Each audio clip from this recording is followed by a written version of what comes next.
Welcome to What Lies Ahead. I'm your host, Chris Raffini, lead singer of the Long Island band Overthrow. On my podcast, I explore everything related to the hardcore scene through the eyes of artists, promoters, and record labels. As always, please like or subscribe on all social media platforms. For more information and updates, check out our Instagram page at @WhatLiesAhead_podcast and find us on Facebook by searching What Lies Ahead. Now, on to the show. Welcome to What Lies Ahead podcast. Today we're talking about one of the most consistent and influential bands to come out of the New York hardcore scene, Sick of It All. Joining me today are Anthony Race, production manager at Jones Beach, and Mike Musilli, columnist for No Echo and bassist for Overthrow. We're breaking down this conversation into three parts: favorite albums, memorable live shows, and of course the band's legacy. Anthony, Mike, what's up, guys? Thanks for coming on. Oi. Thanks for having us. Yeah, this is it's very it's a little bittersweet, obviously, because we could have had this conversation about them. They are, to me, the most influential. I don't even know a hardcore band. They were, to me, one of the most influential bands that I, at least personally, like. And I know a lot of people who will be listening to this feel the same. You guys probably do as well. And it's just so sad, obviously, what happened with Lou and his passing. And it's just like you think back of, like, I wasn't friends with him by any stretch of the imagination, but had conversations with him in the past and found him to be one of the most genuine, like, awesome guys. I remember, like, back at Race, we were at this show. Mike, you were there probably too, the Center Retreat of W with Indecision and Sick of It All and Kill Your Idols. And going up to him, and I remember, just because growing up, there were certain bands, like Metallica was one of those bands for me, and then Sick of It All are one of those bands for me, and when you have someone like Lou, who to me is one of the best frontmen of all time, and just so cool, you can go up to and talk to. I remember going and giving him the React CD and, like, being all like this weird, awkward, like 20-year-old giving it to him. And he just was, like, so engaging and talking to me, asking questions about it. He could have simply been like, yeah, I could have walked away. He could have threw it in the garbage, like, Yeah. And then just times like after that, talking to them. And then from the last time I saw them at the show. So it's a loss. Not only for the culture, but for the music scene, but just for music in general. So really, to start with each one of you, I guess we'll start with Race, like, and then we'll get into their favorite albums, like, and then Mike, you jump in after. Like, do you remember going back when you first heard Sick of It All? Probably around 93, 94, right? Right before Built to Last came out. It was the live record. It was great. It really was part of the finding all those other bands, because we were still so I was like so still like Biohazard, Madball-y, Mosh. And like this kind of opened another door of 1,000 other bands and things that I knew of but didn't know of. And there's no internet, so we're just kind of like finding this stuff around. Mhm. Then I got the Rev record, and then whatchamacallit came out, Scratch the Surface came out, and it was all fucking over for them, right? That Right. was the thing. But what was the first stuff was probably that live record, it was great. We're kind of live in a world full of hate. Yeah, it was dope. Yeah. Yeah, so cool. I actually led it too, Mike, which I could ask you too. So it's like, when did you first hear of them, and what album kind of made you just? So for me, the first time I'd heard them was on a compilation that came out on another planet called Sunday Matinee: The Best of New York Hardcore.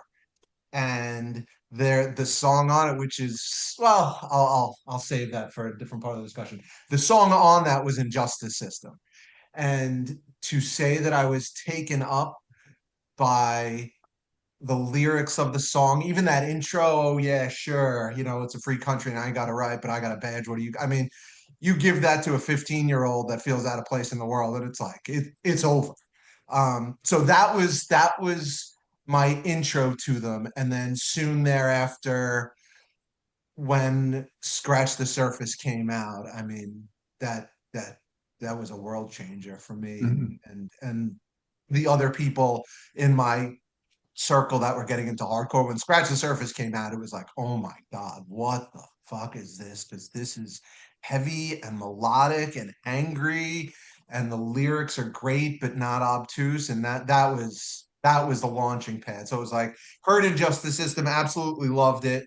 And then when Scratch the Surface came out, and I think what was cool about, at least for me, is like the first time hearing them and being able to digest them in such a way is like, say what you want about major labels, etc., but like that the accessibility of Scratch the Surface, what that did for us as hardcore kids in the 90s is like That was crazy. yeah, it was crazy. It was crazy. So yeah, Still that one of was the greatest albums of all time, right? That's the without amazing measure. thing about it. Yeah, Top without five measure. hardcore record ever. Yeah, That's Yeah. my easily, list. easily. Yeah, for me, I'll jump into it. It's like we were all like basically around the same time, give it, right? Like, and especially Race, you and I, like same group of friends and everything. And I always go to Oster, right? Because we Dimitri Oster, one of our friends, first drummer of Overthrow, and that's where we would listen to music, right? So it was LOA Biohazard again, then VOD, right? And then Sick of It All, he put on Sick of It All, and it was Scratch the Surface he put on, and the song Scratch the Surface, and then. I just it was just incredible, just energetic, and it just Yeah. changed everything. And then led to going back to their first record that I loved, or the two prior records before that, that were awesome. What other albums to talk about? Because then they built on after that. Let's talk. Actually, we'll get into this. Uh, Built to Last, because I remember that's when we were at the core. We were going to shows, and Built to Last dropped, I think, in 1997. Let's talk that record a little bit, because what I love what they did there, they brought a little of the Cali punk vibe to that. Still that same Yeah. aggression, but these cool like sing along stuff that they had, and a little bit of the melody. I believe that was the Craig sang on that album too, right? With Yep. that the song that they still played, which I don't know why the name of it's escaping me, but that was a great record. So why don't we talk a little of Built to Last? Yeah, I think Built to Last really did, I think they did a much better job of sort of marrying the New York hardcore vibe with that sort of Cali anthematic punk vibe, like the woes and the good looking outs and like those big, big choruses, which I thought was awesome because like it was crazy that they had those two major label releases and Scratch the Surface and then Built to Last, and they weren't the same. So it was clear that like Sick of It All was writing what Sick of It All wanted to write, Hmm. even though they were on a major label. And I thought that was awesome. Like even as you referenced, like Busted that Craig Ahead Busted, sang, yeah, it's there we like go. Mhm. like you're on a major label, but you're still gonna do some fuck around shit that you would do if you were on Revelation or something. And I love that. Um, and I think, yeah, I think Built to Last was just such a good sort of movement to show that like the sort of subtle melody that you got on Scratch the Surface and even like Blood Sweat and Just Look Around, like they upped it when Built to Last came out. Oh yeah, Yeah, the sing-alongs were louder, the fucking mosh Yeah. parts were heavier, good looking out. Like, tell me that's not like, what a Right. great opener, right? right? Like, Yeah. that thing hit like fucking a hammer, like it was literally clobbering time. There you go. Yeah. Yeah. Yeah. Yeah, Yeah, and around that time we were seeing them, they were playing like, some Roseland shows and things like that too. So it was so many different crowds going out Yeah. to open that up. I I think think around it that was, yeah, time, from what I remember, we saw them. They played the Warp Tour. Was it 97? Yeah, they played the 95. They Warp played Tour. the first Warped Yeah, it Tour was in the first one. 95. That was 95. Yeah, that 95. was Nassau 95. Coliseum. But Nassau I remember Coliseum seeing them at Parking Randall's Lot. Island in Yeah, they 97. definitely They did. also played that. Yeah. Yeah. Yeah. Yeah. Yeah. They, And I remember that was correct me if I'm funny. wrong here. They had like a 5 year run of the first 5 years of Warped Tour, Yeah, I'm right? gonna Like say at yeah. least, yeah. about that. Yeah. And they fit it Um, too perfectly with that was the thing with Sick of It All to me. And I know we're going to get into their shows. We'll still talk some albums here, but they could play with anybody, right? They play with anybody. Always. Bouncing Souls. They played with Madball. They played like I mean, it was just they Yeah. Slayer. I mean, they played with anybody, which was awesome. But Built to Last was such a great record. Like it's always back and forth of like Scratch the Surface, Built to Last. Scratch the Surface, I just guess because of that, it got me really into them. But Built to Yeah. Last has some bangers on it. Even Jungle, I love that song at the Yeah. ending. Yeah. I don't think they've ever played live, or at least not that I know of. I never seen it, but that is like a great breakdown at the end of One it. Step Ahead is a great song on Hmm. there. Like Laughing Stock, just right? All that stuff. Like yeah. just really, really, really great And that songs. they were literally writing hardcore punk songs on a major label. Like Hmm. I'm sure there are other bands we could reference that like, quote unquote didn't change up their style, but it was like again, maybe it's the context of when we all got into hardcore, but to be hearing that, and especially like, back in the 90s and the early aughts, like this idea of selling out and the major label stuff, that did matter back then. Like, remember the Yes. great that great radio debate that everybody either listened to live or had on cassette between them and the And Jern Born Blanston Again. guy Yeah. and who was the band in NYC that they took Born over? Against. Born Against, right? Yeah. And that wasn't even like the major. They were just pissed that in effect had like Yeah. good distribution. But like they didn't change a fucking thing. They were just like, yeah, we're a hardcore band. We're gonna take what the major gives us and we're gonna continue to do what the fuck we want. And it's like it doesn't get any better or realer than that. That time also, wasn't the European world of them blowing up more. And like it would be like that Dynamo world from like 95 to like 97. But they were in Europe for like 7 months a year, it felt like, Yeah. just Hmm. constantly touring over there. And, Yeah. as everybody will say, wave the New York hardcore flag, Hmm. and bringing everybody, over there, but also touring with Slayer and Machine Head and Meshuggah and all things But like then that. on the opposite end, also touring with Rancid, like Yeah, Bouncing Souls yeah, and shit. It was like, and it Yeah. all worked. But that Warp Tour, Chris, that that we were all at that first one. Like, think about the lineup that they fit into. It was L7, Yeah. Orange Nine, Quicksand, Civ, Seaweed. Swingin' Utters, Seaweed. uh, Seaweed, Sublime, and fucking Sick of It All. And Yeah, And they fit it. they fucking fit it, dude. They They fit fit it. it. I They really remember like did. just absolutely blown away because also like their stage presence was so like you couldn't look away from it. You were like, what the fuck am I watching right now? It was a different kind of energy that, especially as like a young kid that I hadn't gone to many shows to understand the context of what they were bringing to a much wider audience in Warped Tour. I was like, what the fuck is this? Yeah. And it was like so engaging. But then to go back to what you said, Chris, it was like you catch any one of them, Lou or any one of them off stage, and it was like they were the sweetest dudes, you yeah. know? Yeah. Yeah. Another record, I mean, all of them, we kind of mentioned, and it'd be tough to go over every one of them. They've had so many, but even like obviously Blood, Sweat, and No Tears is a classic. Yeah. It's just, I don't actually want to remember like anything like Rat Pack fuck is such a great song. Oh Push Too yeah. Far, G.I. Joe Head Stop is so good. Like, there's so many good songs on Uh, that. My Life. I I loved that like song. that's Great. top one. Obviously Clobber in Time, everybody with that one. Right, So right. Injustice System closed out that record, right? I mean, freaking crazy, Friends crazy. like you, the Friend like like you. And also like kind of the cool history of like as you dig in further, you realize like, oh shit, like some of that was like some straight ahead shit that like yep. Sick of It All like picked up because they were in that whole vibe and stuff. And it's just, I mean, crazy history. yeah, but even like, I love Call to Arms also. I love that album. They kind of kept that vibe going with what they were doing in with Built to Last. I felt like this with like Let Go and Sing-along, Potential man. for a Yeah. Fall's a great song. Potential for a Falls, great song. That's Yeah. a great song. I love Yours Truly also. So I that one's actually actually that's my favorite Fat one. I love mm, that one. It was a little darker. It was maybe thinking about it now, I think maybe that to me, like sonically, was a little bit more of a return to the darkness of Scratch the Surface with like Disco Sucks, Fuck Everything, America. yeah, the Blame I Within. There's some really good songs on that some record. Yeah. really banger songs, and it was like I think Call to Arms sort of was the peak of that the ingratiating of the Cali vibe, whereas yours truly was like, oh, they still got that scratch the surface dissonance in Yeah. there. Yeah. Yours truly is probably mine out of those two. And it was so Yeah. quick, like there was like a year, 2 years in It was between. like a year apart. And Yeah, it just they're dropped. I was fucking like, holy touring shit. like as much as they were during that time. You know, Yeah. was that around that Century Tree of W show? Was it around then? They played the Center Reach VFW. They were touring for Call to Arms for that. Okay. Call to Yeah, so Arms, it's yeah, because that Yeah. was probably like Because I 99. literally, when we were on that group text, that yeah. someone is it Doc, I Overthrow. think, posted the Center Reach VFW, and they opened up with Let Go.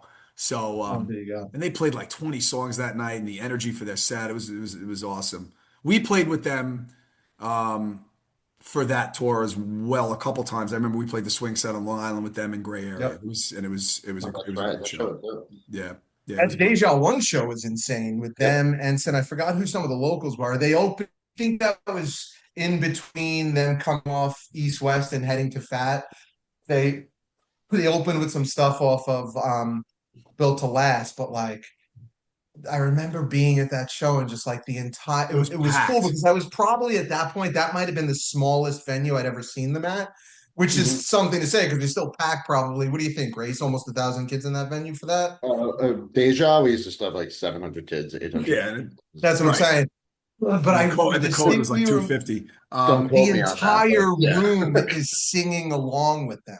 The entire fucking room is singing, and it's like, that is like generational shit. Like when you see that, it's just like crazy moments. Yeah, just step back. One set we'll go to just we'll a couple more of these albums, and then I want to get into some of the songs in them. But then they had a lot of the albums in the 2000s, like it's like Life on the Ropes and Death to Tyrants is a great album also. Yeah. There are some I don't really think good I songs. visited that one as much. Take That the might Night have been Off, one. Machete. There's some good. I Is mean, Death to I know Tyrants? Is those that two. I the know Machete Abacus? because yeah, that's the Abacus, right? Okay, that's the yeah. I Abacus. know Take the Night Off and Machete because they would play those ones out of the most. Yeah, You would see them, but like I don't think I really sat with that record as yeah. much as the other ones. They play well. We'll get into the shows when I saw them then, but I remember seeing them. They were great. That album is just really good. I love the cover of that album too. And I'm going to jump up a little. They put out last they put based on the true story and then Last Act of Defiance, But they um, also re-recorded all that old shit nonstop. Yep, nonstop, right? Think yep. about It was that, cool. right? Like You know, bands who, when you're used to the recording of these classic songs, right? Most of the time, doesn't matter how, even if you think it sounds good, you're not going to like it because you're so used to growing up with that classic sounding recording that you have. Like they did what? They did Clobber in Time. They even did Scratch the they did the Surface, right? record. Yeah, they did It sounded Injustice so and fucking good. It really Yep. did. Like I put that on. Actually, Mike, on the way up to Connecticut yesterday when we were driving, like we listened to that, like There just you on the go. way up there, just because I love it's like we're sick of it all at that point in time. What is it, 2010 that came out? So Mhm, mhm. it was cool plus like hearing that it was a energy little with bit them of and how they Craig's sounded. touch on it. He wasn't on a bunch of those songs. Yeah, That's that's right. true. So That's when right. That I Craig, had. what Craig's first record was what? Scratch the Surface. He Yeah. wasn't on. He Yeah, definitely wasn't on Blood Sweat. I don't know if it was no, on. it He was Scratch wasn't Surface, yeah. Scratch It was Surface. Scratch the Surface. Yeah. So Just Look Around, Blood Sweat. Yeah. Live in a World Full of Hate. He wasn't on, and the Rev 7 inch he wasn't on. Yeah, Yep. that is interesting. So like to have his touch and like, I didn't see Sick of It All without Craig in the band. Same. So, Same. to have that touch on those recordings versus there and his energy is cool as shit. Guy's a legend. Even just to speak to them as like the most down to earth people. Crime in Stereo, I want to say it was 2007. We had a 2 week UK tour. And by some stroke of luck, the first four shows were with Sick of It All. First 4 or 5 shows with Sick of It All. And they, first of all, the sweetest guy, we played like an Academy, Birmingham Academy show, which like it's like the size of fucking Roseland. Like we had Yeah. no business being there. Is that the first show? And I mean, Sick of It All treated like kings wherever they go. We get backstage, the chillest dudes. Everyone was just like, "Hey, what's up? What's going on?" Like no pretense, no ego. And the second show, I'm in our very small dressing room, just like shadow boxing, messing around, kickboxing. And Craig ahead walks past, stops, comes back, and is like, "Yo, you box?" And I was like, "Oh, really? I kind of kickbox." He's like, "Yo, meet me behind the Sick of It All bus in an hour." And I was like, "Okay." And he's like, "Bring your mitts." I was like, "Okay." So I go back there, bring my gloves. He's waiting there with boxing gear and is like, "Yo, for the rest of the time we're on tour together, every day we're gonna do boxing workout." And I was like, the first He's time I not ever met the guy. asking, he's telling, and Like, you're like, oh, fuck yeah. that's exactly what it was. He was just like, "This is what we're doing," but it was like the Yeah. coolest fucking thing because it was like there was like, and I'll tell you this, I don't think he knew my name the entire tour. Just like, Sure. "Yo, bro, I'm going to do Boxing boxing dude. now." It Yeah. was so, dude, it was the coolest fucking thing. And then like Lou would pass by and kind of laugh at the two of us. Pete would stop and laugh. You know what I mean? But it was like that's really not just Lou, but that's what all of those dudes were. It was just like, yo, if you're down, whatever, man. Like, if we can find a commonality, like, we're just gonna fucking hang out and do the thing. And like, one of one of my fondest memories is that I could say Prega had held mitts for me while I boxed, and it was like I was awful, but Yeah. it wasn't even the point. It was just like, and like you said, Race, it wasn't a question. It was like, this is what we're doing when we're on Yeah. tour You're together. like, okay, no problem, Okay, man. yeah, Like, sure. yeah. It was You know what? awesome. All right, so I'll start Race. I'll start with you with well, and then we'll move into the the legacy, which is kind of part of what we're talking about anyway here, but we can get into some other things here. So what are some of like, have any of your albums of where you initially like have changed over the years where you like them more than you did initially? And what are some songs that really from your span that like stick out for you with them? I mean, Scratch the Surface is just tops, and to me, that's their best record and my favorite record that they have, probably Hmm. from start to finish, because I think at that time too, it was such a touching fucking song, and the culture of growing into hardcore and understanding, all the things, that first three songs right off the bat are just like fucking the best, like Up to Consume, like Step Down, Maljustice, Scratch the Surface, Yeah, fucking another three classics. songs, like Farm Team Cease, like that whole record, I would go on forever about that one. Like I said, as it got past Yours Truly, I didn't pay as much attention to the records, but their live shows was still fucking bonkers. I probably stooge dive to songs I never heard on a record just because it was so Hmm. cool, like at that point. My Life is still my top 10 That's song. a great one. Like Catchy as that's my shit. favorite Sick of It All song, favorite everything, especially because in 94, 95, hearing that, like, like you're a kid getting told what to do. I wasn't the best kid, it was like, don't tell me what to do. I'm gonna go sit in a park and make bad decisions. Leave me alone. But yeah, that one, Injustice System, the hits, they do it, but like live they could be playing anything and the energy was just always fucking there for me, so Hmm. the amount of times that we must have seen them and just fucking moshed for every from start to finish and sing-alongs and pylon and Lou just fucking embracing everybody was the best. Incredible. Mike. For a while there, I really did love Built to Last. I thought a little more than the other records. And I know you and I, Chris, have joked about this, my obsession with like California punk and Rancid and all that. Like, I think the vibe on that record, sort of like, I just couldn't get away from it. Um, but I do overall, especially like as an adult and just sort of looking back at it, not just sort of like nostalgically, but influentially. I mean, Scratch the Surface. That's the one I think. When Lou passed, I was texting with friends, and we were just talking about like and we're in this point in hardcore where people are passing away and it's awful, but it was clear how much I don't want to say more awful because the loss of any life is tragic, but like just how much more impactful it was to lose Lou. And I'll never forget it. Alex just threw in the group chat. He was like, dude, scratch the surface, changed the course of my life. Huh? And Yeah. I think in retrospect, that's why it sits above some of the other records because it's true. Like that literally, and dude, for the three of us in this chat, for other people that we've talked to, like Scratch the Surface literally is like almost a dividing line between like your life before and then like where your life was headed after because of just what it was able to capture. I do think that um I want to give a little bit of shine to Yours Truly as sort Mhm. of one of those middle of the discography records that I think deserves a little bit more love than it gets. Like I'd said earlier, I think it gets back to some of that cool dissonant darkness that Scratch the Surface had.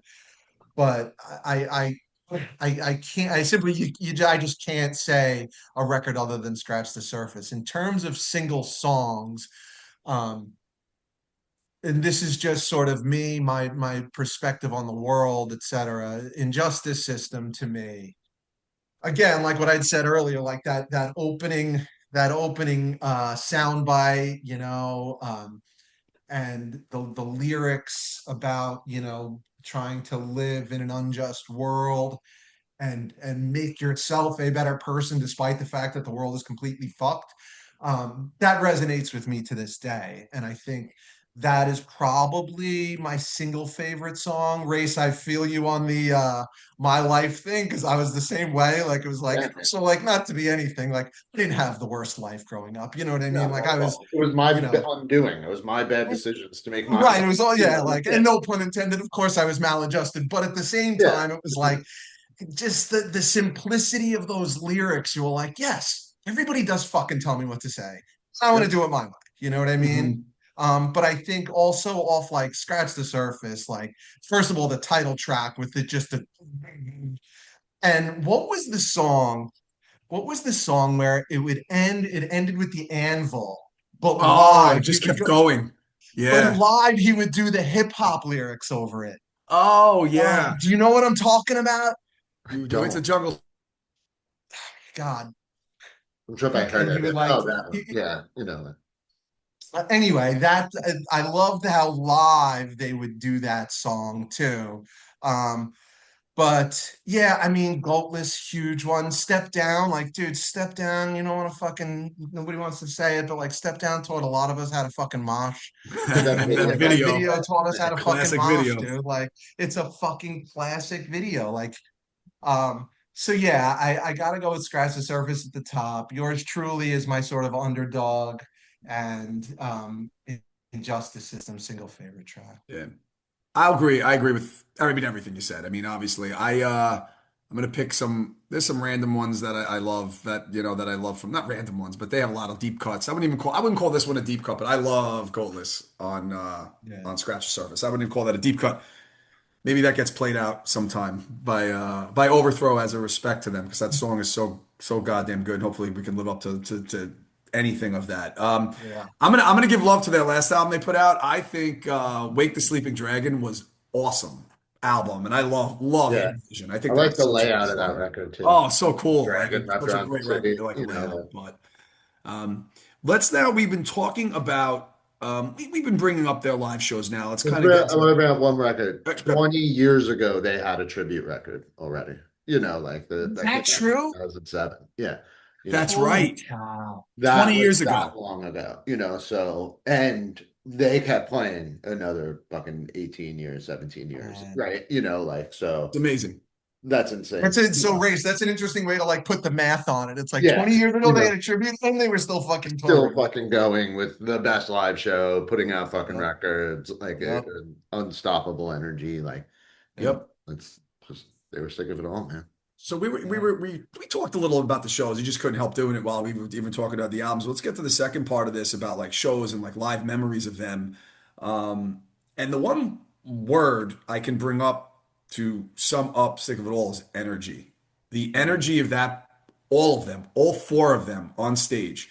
Um, Lou I Lou, I might be missing a couple of lead singers, and maybe I'm gonna stick to lead singers here because that's what I attempt to do when we play, But Lou and Freddie Madball, their energy on stage, I don't know who's better than the two of them with that, right? Like I know I might be missing some people, and that could be for another discussion, and I probably am, and people could be listening to this like, no, Chris, there's this, that, and the other, but I the mean, I got a energy, top five. I can nail that out. yeah, top, yeah, But, you right. know, like, So. yeah. Like, But for Lou, like Lou's voice would sound the same the first night of a tour, 3 months later to the last, and they'd have the same energy. Then you have Pete jumping all Special. over the place, Craig's energy all over the place, Armin on the drums. So, Yep.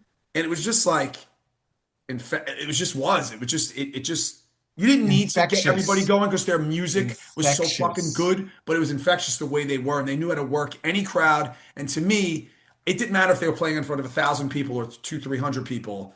They looked like they were having the time of their life up there and played like as if it was their last show. So why don't we start with first is, and we might have mentioned it. I think we did, but we'll go back to remembering what that feeling of that first show where you saw Sick of It All. Mike, we'll start with you.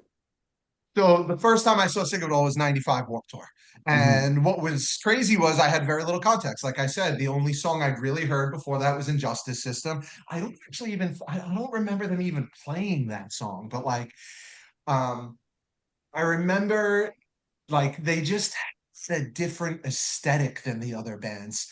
Civ, the band, were doing their sort of like post-hardcore rock and roll thing with the very like 1950s greaser vibe, Sublime with that sort of Long Beach, California vibe. And then Sick of It All comes out like, you know, short cut hair, fucking tattoos, and just like dudes in everyday shorts. And then they just fucking start playing and the jumping, like engagement, and then seeing all these kids knowing these words to these songs. And Lou just to speak to what you said about like him as a frontman, that dude, it would take him less than a song to have the entire crowd in the palm of his hand. You know what I mean? And that to me was like almost as powerful as when I went out and got Scratch the Surface Mhm. after seeing them, because it was like the live show was undeniable. And I think what was nice was like then going to see them so many times after that, and we'll get into, I'm sure, like our favorite time we saw Sick of It All after the first time we saw them. Like it only got better. But for me, yeah, 95 Warped Tour, and I was just stunned at just the way they looked, how powerful they were, even in comparison with the other bands playing that day.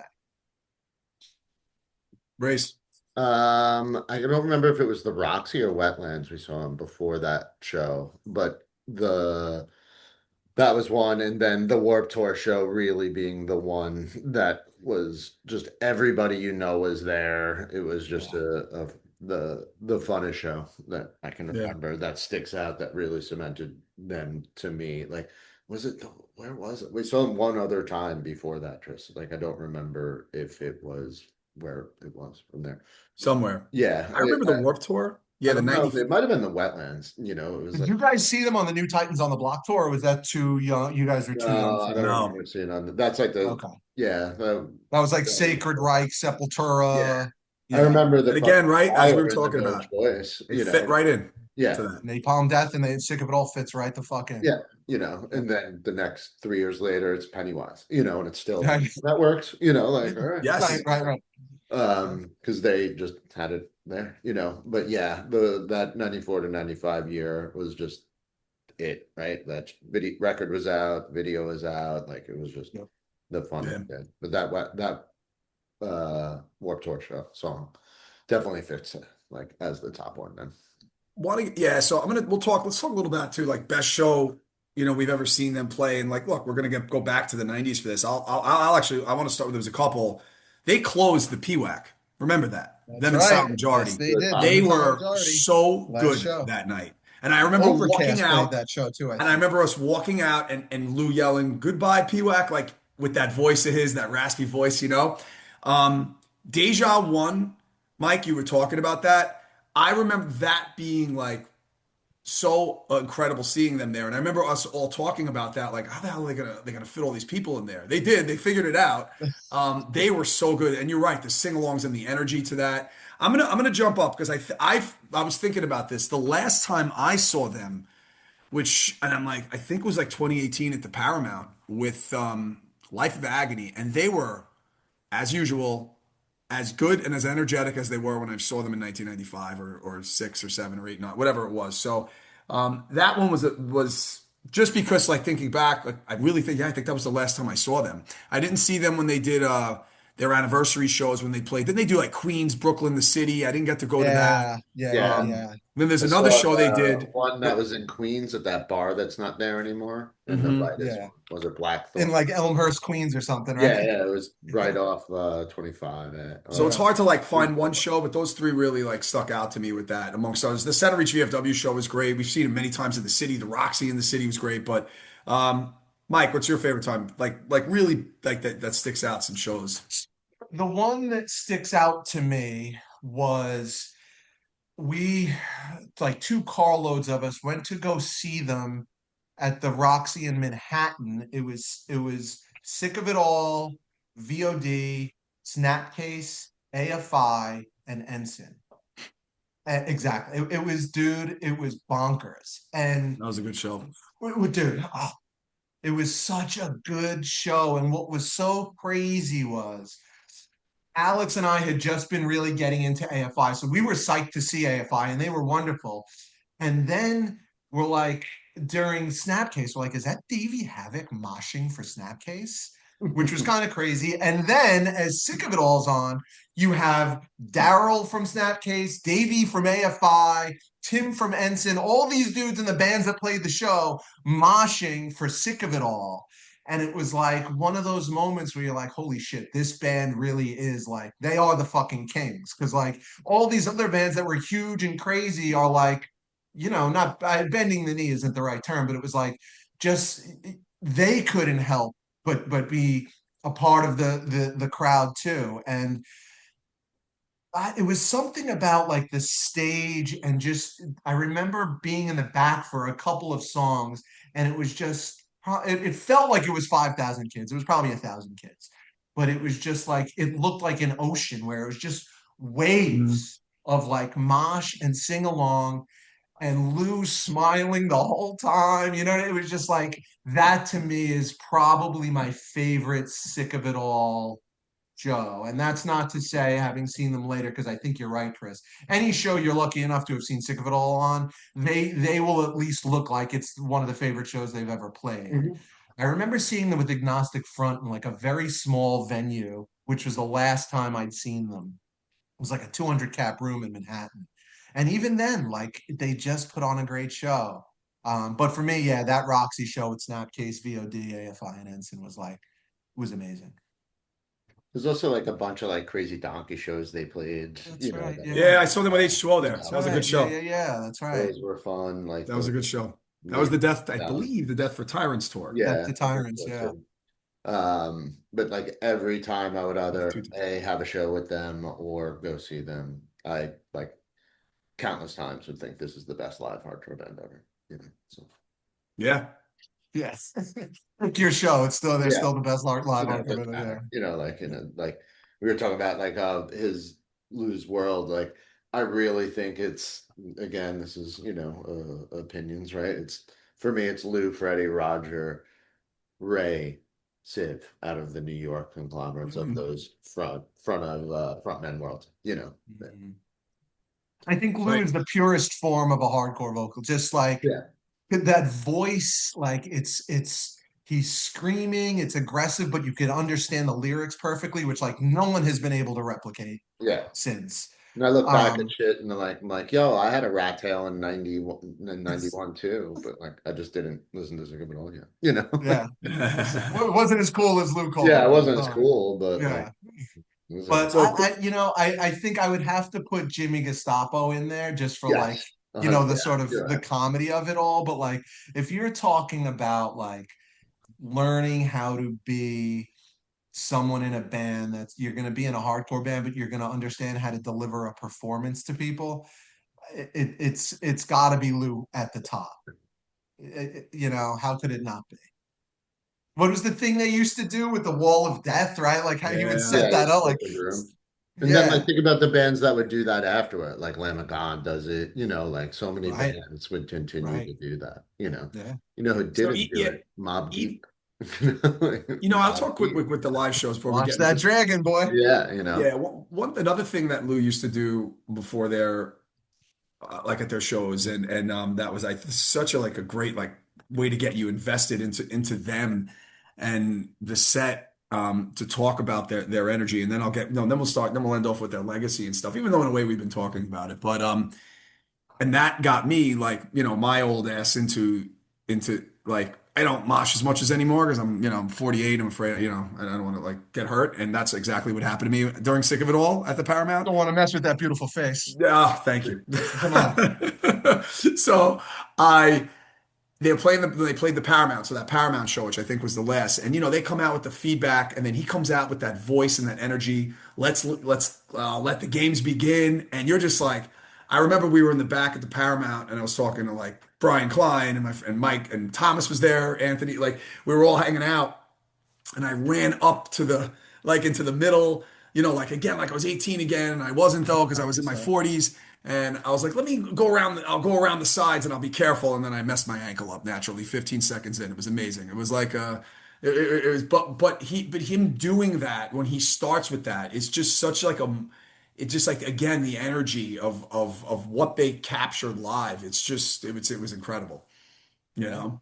Um, You and can't, that, you can't look away from it. Like if you're in the room and Sick of It All's playing, you cannot look away No, from it. man, you're sucked in for 45 minutes to an hour. yep. Like, that's it. 100%, dude. You got to do it.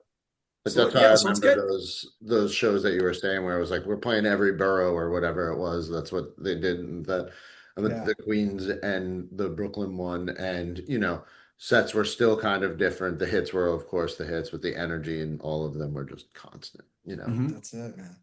So I guess we'll end this conversation off. We could go on and on about Sick of It All. We really, really can. And like some, but like really Legacy is really talking about it. And one thing I will start off with Legacy is they have such they have such a great name. Their name, the It's the name best of name for a the hardcore band ever. oh, it's like the best name ever of all Yeah. time of any band. It's Yeah. just such a great The name. whole image of it, the name, the The Calvin and Dragon, Dragon. Hobbes, the right? dragon, Alvin and Hobbes, that's right. like any of it, like Yeah. the The so many aesthetic. looks. And like you said, the Waking the Sleeping Dragon record of the dragon wrapped around the city, like the Yeah. look of the everything they did was always so cool. I remember I got I think it's like a varsity jacket, and it's just on the back, it's just Sick of It All NYHC. Like, it's probably one of the coolest jackets. I feel Oh yeah. wildly weird wearing it sometimes. I'm like, this is so out there, but like I look at it in the closet and I'm like, yeah, that thing's so dope. Like No. it's like, I had remember like the green no cure 8 ball shirt that like oh yeah, everybody, everybody had dude, blue gray everybody. I shirt, bought it man. at Tri Yeah, County Flea Market yep. after No, that that Warped Tour. I was like, front this is the thing. coolest fucking Yep, shirt I've ever owned. yep. That one, like their image is that legacy. They were Yeah. able to, transcend everything and be on top And of it.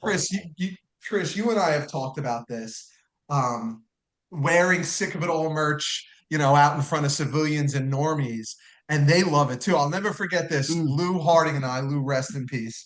We were working at Petco for a couple years, and he come in one day with a Sick of It All hoodie, and the guy working there was like, "Yo, man, let me get one of those hoodies, bro. Like, where'd you get that, man? I'm fucking sick of it all too." And like, it was Mm. hilarious because he had no context that it was a band or anything like that. It was just that name. It just speaks to you if you're feeling some sort of way about your life. And it was a funny thing because it was like, yeah, that dude doesn't know who fucking Sick of It All was, but like he vibed on it because he understood the sentiment of the name. Yeah, it really was. And you know what's too with them? You think of their legacy. They were always from we started getting into hardcore until unfortunately, where we are today with everything with them, with unfortunately with Lou, is they were always such a mainstay and Yep. always relevant. Took Always, him for granted. always. And it was always like, the just playing and out there and drawing, always taking bands out, always helping. Yep. And I think that's one part of their legacy. Like with Race, you said it yourself, right? It was like 18, 20 years ago. The tribute album came out about them. Yeah, it's Mhm. crazy. 20, I Yeah. mean, think about that, right? So, and then you could do a tribute album now with Another the one with last a 20 whole new years. Yeah. generation of hardcore bands that Correct. will look up to them, like so it's like Correct. a total different group of bands could do that, Mhm. and still do it with 20 different songs also, like Yeah. it's that kind of band, man. Like we're Yeah, and I always, think to never yeah, stopped, like when it was a nonstop, literally. They would always go out of the necessity of, hey, that was their job to keep going and to make a living and to fucking spread the hardcore reality, right? Like that Correct. was really it for them, so and that, and even like I think too another big thing with their legacy too is again like I said from the beginning, I was by no stretch of the means friendly with any of them, but I was able to have some conversations with some of them and just seemed like the real got like real, genuine. And even someone like, and all of you have had like, Mike, you described, some, with Craig and with Crime and Stereo and in Race 2, you with, with booking shows and even like our crew of like Sullivan, like yeah, he was in my car last day when we went and played up in Connecticut yesterday and he did merch for them yeah. for a while. And just the chillest, most genuine guys. Like, and I think that is part of what makes them who they are, and Mhm. were. I think also some of the sentiments from some of the voices out in music and culture, what the individual members of AFI have had to say about Lou and Sick of It All in the wake of his passing, the Dropkick Murphys, and of course them doing covers while on tour, Municipal Waste, and the Times covered it, the Post covered it. It was like, we always feel a loss when somebody from our underground passes away, but it what that band had done, like the guys in Good Riddance talking about them taking them out, and it's like the reach is so fucking far and wide of what that band did, not just for themselves, but like for thousands of other musicians, and then the tens of thousands of people whose lives they literally changed. I remember when we did the Southeast run a month ago with Shutdown, Dion, their bassist, we didn't realize we were teachers, and we were just shooting the shit out in front of the hotel. And this is before Lou passed away. So the context of this is eerie, but he was like, yeah, man, I didn't know what I wanted to do in my life. I just wanted to, I wanted Shutdown to be like Sick of It All. And it was like such an offhand comment at the moment, but like, how many of us have been yo, man, Sure. like, I yo, feel like Chris has said the same thing. Well, if we could play what like I'm six, saying, that like, would be when great. and That was it. same thing with Crime and Stereo, 100%. like, let's try to be fucking sick of it all, man. Like, and not a lot of people are like sort of, especially in hardcore culture where there's, no idols, no kings, whatever it is.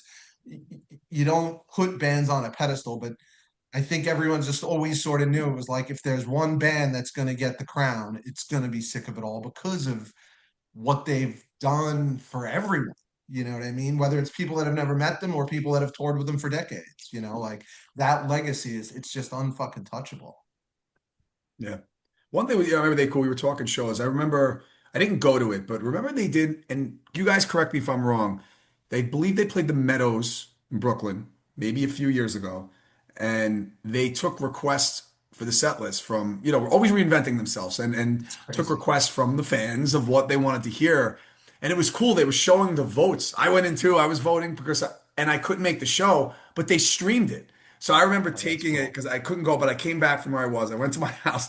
I streamed my phone onto my television. I'm sitting there and they're watching and they're playing like some deep cut songs. Correct me if I'm wrong. Was that one of their last or was their last New York show? Oh shit. I I don't don't know. know. I feel like Because I if it saw was, what them. a that's an amazing last show that they did because it was really cool. Yeah. Like it was on the side stage and they streamed the whole thing. I saw them at Bowery Ballroom with Napalm Death. So maybe that was then. I don't really like. I can see when the date of that was, But I But remember I'm just not sure. But like again, it could have been, it could have not been. But every time you would see them, it was their best fucking show. So and and you know what, to go back while you're looking at that, like I think of a good way to end with their legacy here is um and the impact that they had, but really Lou too, obviously, and the love that everyone has for him. And look, we're doing this now, right? We're having this conversation, and there's no close that was relationships with him. 2019. Sorry. Yeah, so this was after. And look, like we don't have, all of us here, we've known and talked to them, but there's no like close relationships. But look like, right, like race, like the Irving show that you were part of. Um, and there Yeah, was a couple of good those match with shows, each but look other. at Yeah. that, look at those bands, you pulled VOD out of almost retirement, right, to play that show. Like think about that, like the impact Yeah. of what they do. And I'm sure there's gonna be more stuff coming, down the Yeah, line with Christian them. worked really hard to try with them to try to, curate something that paid the respect and could help him. That was all the Yeah. thing because, hardcore kids come together. We have to, Yeah. nobody else is going to help. There's no justice. There's just us, right? I mean, So yeah, you got to come Municipal back. Waste, Life of Agony, VOD, Crown of Thorns, Killing Time. Am I missing Yeah, anyone? That's fucking nuts. it was Pretty dope. that's crazy. Yeah. You know. That's Um, bonkers. so I guess we'll end off with this. Mike, first, sum up Sick of It All in one sentence. The Sick of It All is the blueprint for what it means to create music that matters and helps people. Hmm. Race. Um, Built to last. That's it. There you They go. transcended cultures, trends, everything. Would always stay true to what they did and would always play great shows and be supportive of younger band. Think of a band that hasn't toured with Sick of It All, or Yeah. and has learned or grown from them, whether it be, from Indecision, Most Precious Bloods to, Terrors of the World to, Yeah. bridging the gap to the West Coast bands, that were doing it, like bringing that out, it's longer than a sentence, but I don't think you can give Sick of It All a sentence, like I think, No, There. like, Wait, Chris, you answer that question. yeah, what do you got? I'll take a combo of what you both said and then I'll put it together. Honestly, sum up them up. The legends. It's not even a sentence. I'm going to use a word. Like they're legends. They really are. For what you were discussing, Mike, honestly, what you said, Anthony, I just think legends straight up, like one word, like for me, because they hit everything what we talked about. I think we kind of hit all that from not only the musical and the lyrical standpoint, um, from even Mike, how you're describing. Look at everybody who came out over the last month or so. People that are not even remotely close or related to the hardcore scene. Regarding Lou, it was in newspapers, online Yeah. newspapers. Yeah. And it wasn't like as other people posted on the internet, like it wasn't about um punk rock legend, it was hardcore No. legend, Yeah, Hardcore legend. real yeah, hardcore, yeah. Correct. you Not know. like metal or yeah, Yeah, So maybe it a was cheap after way its out, time. a cheap way Mhm. out with what I went, but that's how I look at them. But you know what? Maybe we'll like this. So, and let's end with this one here. Mike, we'll start with you because it's hard because we were kind of talking about different songs and all this and that and all that other stuff. Anyway, recommend one song for a new like you like to which is hard because they have some different styles. Recommend one song for a new listener for sake of it all.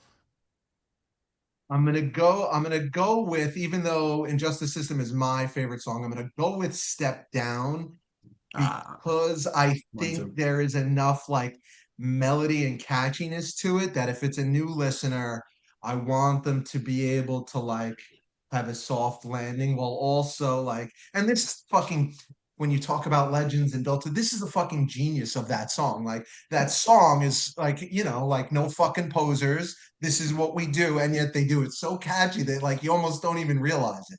So if I'm going with one song to introduce someone to Sick of It All, I'm going with Step Down. You took mine too. I'm with you with it as well. Race.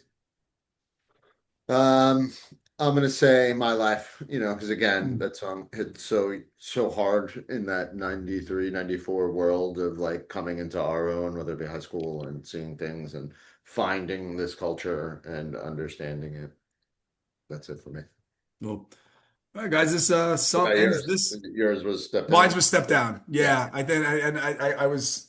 It was actually the Scratch Service or Step Down. I know I'm going with the big ones, but Step Down That was has yeah, such it's a that fucking hard record, man. So, yeah, so great. you know. Thanks, guys. This is great. Awesome conversation. We'll be Thank back you. Yeah, sick of it all again. forever. Yeah, so Think of it love all them. forever, bro. Yeah. Yep. Hell yeah. We'll be back in a little bit. We'll in a few more months we'll be talking about best fall winter records. We'll get into Hell that yeah. stuff. Yeah. But Fucking hang tight, guys. Midnight. Let me sign us Definitely. off.